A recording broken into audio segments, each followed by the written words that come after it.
This question is from NEET 2024 examination. The statement of the problem says a thermodynamic system is taken through the cycle ABCDA. इस cycle से इस thermodynamic system को लेगा the work done by the gas during the path BC. अब इसमें ये बहुत एक सिंपल क्वेश्चन था जिसको करने में बहुत सारे स्टूडेंट्स ने गलती की. तो स्टार्टिंग में अभी हम जो डिस्कस करेंगे वो क्या कॉमन मिस्टेक की वो डिस्कस करेंगे, then will discuss the correct approach, है ना. तो अब इसमें इन्होंने क्या किया कि वर्क डन, जैसे ही ग्राफ देखा तुरंत कैलकुलेट किया कि work done for a cyclic process is given by the area, है ना. अब इसका आंसर तो 30 आएगा, लेकिन जो मोस्ट ऑफ द स्टूडेंट्स ने गलती की वो सेकंड लगा कर आए. क्यों, वो भी हम बताते हैं. Will discuss each and everything.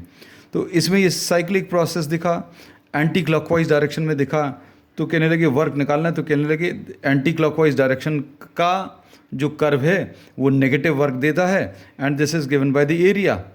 आपको ये एरिया ABCD निकालना है, एरिया ABCDA. तो एरिया कैसे मिलेगा, कहने लगे this will B AB into AD. अब AB कैसे मिलेगा, ये 400 है, ये 100 है, तो ये 300 आ जाएगा. ये सेंटीमीटर क्यूब है, इसलिए 3 बार 100 से डिवाइड करें तो ये मीटर क्यूब में चेंज हो जाएगा.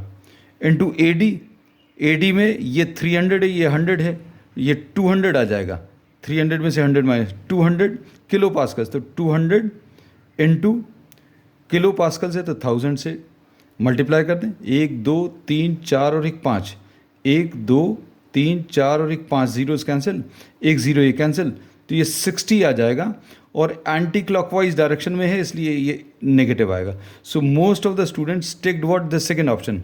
और ये सेकंड ऑप्शन जो है गलत है, क्योंकि क्वेश्चन को अगर आप अच्छे से देखें, the work done by the gas during the path BC, ये BC में वर्क निकालना है. तो BC में वर्क अगर निकालना तो BC का वर्क जो है this will be 0 because BC is what, an isochoric process.